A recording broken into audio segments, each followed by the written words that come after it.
আসসালামু আলাইকুম। হ্যালো বন্ধুরা, MH medicine and health tips থেকে সবাইকে জানাই স্বাগত।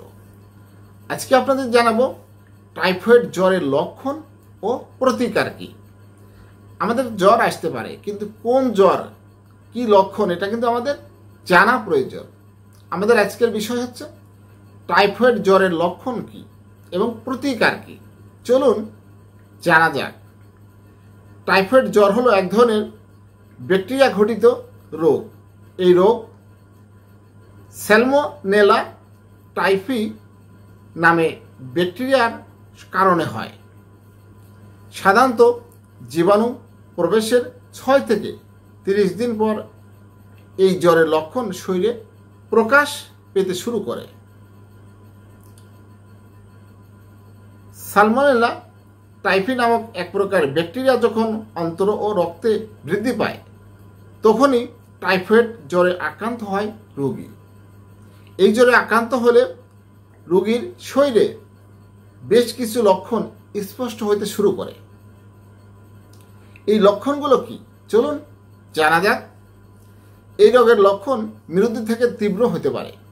টাইফয়েড জ্বরে আক্রান্ত হলে পরিপাকতন্ত্র থেকে রক্তক্ষরণ, অগ্নাশয় প্রদাহ, মেরুদণ্ডের সংক্রমণ, মস্তিষ্কের প্রদাহ, পিত্তথলিতে সংক্রমণ, নিউমোনিয়া, শরীরের বিভিন্ন স্থানে ফোড়া, স্নায়বিক সমস্যা, এমনকি কিডনিতেও বড় ধরনের সমস্যা দেখা দিতে পারে।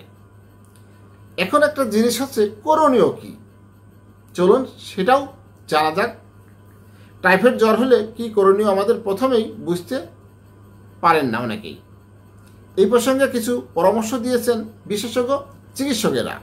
তার মতে, পানিবাহিত জীবাণুর মাধ্যমে টাইফয়েড রোগ ছড়ায়, তাই প্রথমেই রোগটি চিহ্নিত হইতে রক্ত পরীক্ষা করতে হবে।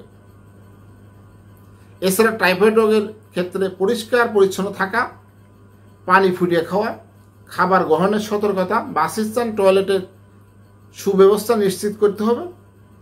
সেই সঙ্গে দেহের তাপমাত্রা নিয়ন্ত্রণে রোগীকে জলপট্টি দিতে হবে।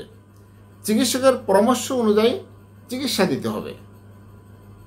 হ্যালো বন্ধুরা, আপনাদের জানানোর চেষ্টা করেছি। একটা বিষয় হচ্ছে, যে কোনো রোগ আমাদের দেহে প্রবেশ করলে সেটা নিয়ে সিরিয়াস হয়ে একজন বিশেষজ্ঞ চিকিৎসকের পরামর্শ নেওয়া উচিত। তাহলে আমাদের অনেক বিপদ সহজেই দূর হতে পারে।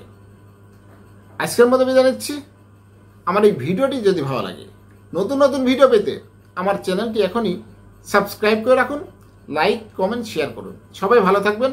আজকের মতো বিদায় নিচ্ছি। আল্লাহ হাফেজ।